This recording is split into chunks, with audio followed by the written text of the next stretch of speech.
इनका ये कहना है कि इनके पति, इनके हस्बैंड, इनके शौहर इनको पैसा नहीं देते हैं सही वक्त पर, और उतना नहीं देते हैं जितने की इनको जरूरत होती है, ना इनके अपने पर्सनल खर्चों के लिए और ना घर की जरूरतों के लिए। अब नौकरी तो वो करती नहीं है क्योंकि अब बच्चे हो गए हैं और उनको लगता है कि उनको बच्चों का ख्याल रखना चाहिए। एक और औरत का सवाल है कि वो इस बात से परेशान है कि हस्बैंड जब भी बात करते हैं सिर्फ चिल्लाकर बात करते हैं। कभी ऐसा नहीं हुआ कि वो आराम से बात करें। कोई सवाल करती हैं तो जवाब देते हैं एकदम बौखला के। वो इस बात से परेशान है कि वो आराम से बात क्यों नहीं करते। एक इस बात से परेशान है कि हस्बैंड बोलते ही नहीं है। ये अपने पूरे दिन की बात बता देती है कि आज ये हुआ, ये हुआ, ये हुआ, मगर वो जवाब में क्या कहते हैं? उसके आगे कुछ नहीं। एक इस बात से परेशान है कि हस्बैंड घर आते हैं, खाना वाना सब हो जाता है, उसके बाद सिर्फ फोन उनका साथी होता है। वो कहती रह जाती हैं कि हमको वक्त दीजिए, मगर वो वक्त तो फोन ले लेता है सारा। इंटरेस्ट तो फोन में आने लगता है। तो अब क्या समाधान है, मतलब इसका सोल्यूशन कैसे निकाला जाए? मेरे अजीज, मेरा नाम है शहबार गुल। मैं आप सबकी खिदमत में हाजिर हूँ। अपना यूट्यूब चैनल गुल का आदाब अभी सब्सक्राइब करें। चलिए बढ़ते हैं इस एपिसोड की तरफ। मेरे अजीज, बात ऐसी है कि हस्बैंड्स को अक्सर लगता है कि उनकी बीवी खर्चीली है। वो पैसा दे देते हैं और वो फौरन खर्चा हो जाता है, मगर वो इस बात का ध्यान नहीं रखते कि बीवी की लिस्ट तो ऑलरेडी बनी हुई है, तभी ना आपसे पैसे मांग रही हैं कि भाई मुझे घर का राशन सेट करना है, बच्चों की ये जरूरत है वो पूरी करनी है, मेरी फला जरूरत है वो पूरी करनी है। लिस्ट तो ऑलरेडी सेट है, सिर्फ पैसे का इंतजार था। अब आप सोचेंगे कि 2 दिन के अंदर ये पैसा चट कैसे हो गया? इसलिए चट हुआ है क्योंकि लिस्ट तो पहले से बनी हुई थी, बस लाने की देर थी, इसलिए पैसा खत्म हो गया। तो इस बात का इल्म रखें कि बीवियां फिजूल खर्चे बहुत कमी से करती हैं, खासकर तब जब बच्चे हो जाते हैं। आप यकीन करें, आपसे ज्यादा किफायती होंगी।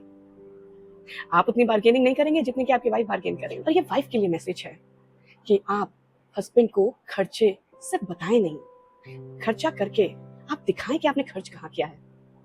तब उनको इस बात का इल्म होगा कि आप कैसे घर चलाती हैं, आप कैसे खर्चे मैनेज करती हैं। उसको आप छुपा के ना रखें, जस्ट लेट हिम नो, ताकि उनको मालूम चले कि आप कितनी मेहनत से खर्च चलाती हैं। और जो भी आपकी पर्सनल खर्चे हैं, आपकी जरूरतें हैं, प्लीज प्लीज उसमें कटौती ना करें, क्योंकि आपका भी हक बनता है कि आप महीने में अपना ग्रूमिंग पे ध्यान दें, अपनी जो सेल्फ रिक्वायरमेंट्स हैं आप उनको पूरा करें, उनको जिंदा रखें, मार के उनको खत्म मत कीजिए। पर्सनल एक्सपेंसेस बहुत जरूरी है क्योंकि वो हमें जिंदा रखता है, हमें खुश रखता है, हमें लगता है कि हम अपने आप पे भी ध्यान दे रहे हैं। तो प्लीज उस पर कटौती ना करें। अब हस्बैंड ऐसे हैं कि जो सवाल करते हैं तो चिल्लाते हैं, जवाब देते हैं तो चिल्लाते हैं, तो जाहिर है वाइफ को तो पसंद नहीं आता है। अगर वो चिल्लाने वाली ना हो तो स्पेशली, और अगर खूब चिल्लाने वाली हो तब तो बिल्कुल ही नहीं पसंद आएगा, है ना? तो ऐसे में क्या किया जाए? ये समझा जाए कि इतनी उम्मीद करना बेकार है, मगर सामने वाले को ये जरूर समझाएं कि अगर वो दिन में 4 बार आप पे चिल्ला रहे हैं तो 2 बार कर दें उसको, क्योंकि अब आपके बर्दाश्त से भी बाहर हो रहा है। Let that person know that you disagree with his attitude. ऐसा ना हो कि वो चिल्लाते रहें और आपकी भी आदत चिल्लाने की बन जाए। तो देखिए, उस पर आप दोनों पे फर्क पड़ेगा, रिश्ते पे भी फर्क पड़ेगा, मगर उससे कई ज्यादा आपके औलाद पर, आपके बच्चों पे, माहौल पे फर्क पड़ेगा। तो बेहतर यही है कि अगर वो 3-4 बार रोज चिल्लाते हैं तो उसको 2 कर दें, अगर 2 बार चिल्लाते हैं तो उसको 1 कर दें, रिड्यूस करें। रिड्यूस तो हो सकता है, बिल्कुल खत्म नहीं हो सकता, क्योंकि ये एटीट्यूड होता है, ये हैबिट होती है कुछ लोगों की कि जब तक वो चिल्लाएंगे नहीं उनका गुब्बार दिल से, उनके जिस्म से निकलेगा नहीं।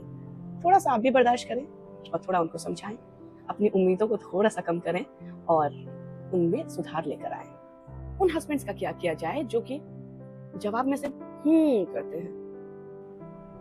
अब वाइफ इंतजार कर रही है कि मुझसे कुछ बात करें, ऑफिस से आए हैं या वाइफ भी ऑफिस से आई है, तो चलो कुछ तो गुफ्तगू हो, मगर उनका सवाल तो होता नहीं है और जवाब में होता है तो ऐसे में क्या किया जाए? उनसे बुलवाया कैसे जाए? देखिए ये भी हैबिट में होता है कुछ लोगों के कि वो ज्यादा बात करना पसंद नहीं करते।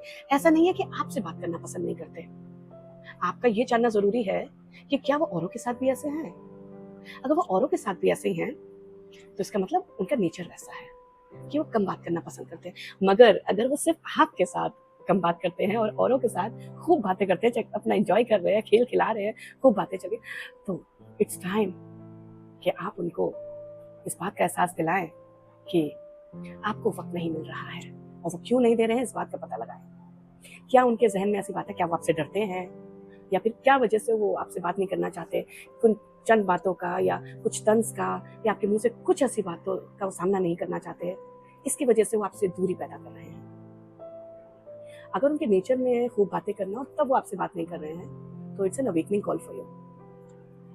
आप समझने की कोशिश करें कि वो क्यों नहीं बात कर रहे हैं, और उस रिश्ते को दुरुस्त करें, उन परेशानियों को जो कि उलझने उनके दिमाग में है कि वो आपसे बात करेंगे तो और उनको स्ट्रेस होगा, उस स्ट्रेस को खत्म करें और रिलेशनशिप को लाइवली बनाएं, अच्छी अच्छी बातें करें जिससे कि उनको आपसे भी बात करना पसंद आए जिस तरह से औरों के साथ। मगर अगर उनका नेचर ही नहीं है इतना बात करने का, तब जबरदस्ती ना करें, जितना आप बोलना चाहती हैं उतना आप बात करें। और अगर वो जवाब दे रहे हैं तो उनसे पूछ लीजिए कि मतलब यस है या नो है। एक ऐसा शख्स है जो कि आपसे बात करने से बेहतर फोन देखना समझता है। अब आपको लगेगा कि उसने मेरी जगह फोन को दे दी, मुझसे बात नहीं की मेरे हस्बैंड ने, ऐसा क्यों? देखिए ऐसा होता है कि फोन तो है ही चुंबक। एक बड़े आदमी की क्या मिसाल है, बच्चों को देख लीजिए, आप अपने बच्चों को देख के देखिए, एक एक दो दो तीन तीन घंटे वो फोन देख लेंगे। और जो आदमी घर आके लेटता है उसको लगता है कि मैं फोन देखूंगा तो मेरा पूरे दिन का स्ट्रेस खत्म हो जाएगा। दूसरी बात, उसको ये भी लगता है कि उसको वर्ल्ड वाइड जो डेली एक्टिविटीज हो रही हैं उसकी उसको नॉलेज होनी चाहिए, ताकि वो अगर 4 लोगों में बैठे तो वो बुद्धू ना कहलाए, उसके पास जवाब हो लोगों के सवालों का कि क्या न्यूज है। वो अप टू डेट रहना चाहता है, और क्योंकि उसके पास रात में कम समय होता है इसलिए वो सोचता है मैं ज्यादा से ज्यादा देख लूं कि इसमें क्या है। और इतने तरीके की रील्स, शॉर्ट्स, ये सब चल रहा है कि इंसान का ना इंटरेस्ट डेवलप हो जाता है, वो उस फोन की दुनिया में जाके वो दुनिया भूल जाता है। और वो जानबूझ के नहीं कर रहा है, उसके साथ ऐसा हो रहा है। उसने उस फोन को अपना स्ट्रेस बस्टर बना लिया है। वो फोन आपकी जगह नहीं ले रहा है, उस फोन ने अपनी जगह बनाई। आपको अपनी जगह बनानी है। जब बीवी से आदमी रोजाना मिलता है, रोज वही शक्ल देखता है, रोज वही सारा रूटीन रोज का वही रहता है, तो ऐसा लगता है जिंदगी गुजर रही है, नॉर्मल चल रही है। आप पूरा दिन उनका इंतजार करते हैं, चलो आने वाले हैं, तो जाहिर है आपकी उम्मीदें उनसे कई ज्यादा होंगी। एज अ वाइफ हमें ये समझने की जरूरत है कि हमारी उम्मीदों से कई ज्यादा बढ़कर ये जानना जरूरी है कि हमारा और उनका जो रिश्ता है वो बैलेंस में कैसे आए। हम सोचते थे कि वो आके हमसे बात करें, हमारे साथ बैठे, प्यार मोहब्बत की बातें हो, मगर वो रोजमर्रा की जिंदगी में होना थोड़ा सा मुश्किल है। उनको अपने लिए भी वक्त चाहिए क्योंकि वो सारा दिन काम कर आते हैं। He wants to be lonely at times. तो वो उनको उनके लिए वक्त आप रोज दें, और अपने लिए भी चाहे 15 मिनट सही बातें करने के लिए रोज जरूर लें। ये बैलेंस आप बना के चलें तो तकलीफ कभी नहीं आएगी। आपकी उम्मीदें अपने आप कम होती चली जाएंगी और रिश्ता और बेहतर होता चला जाएगा।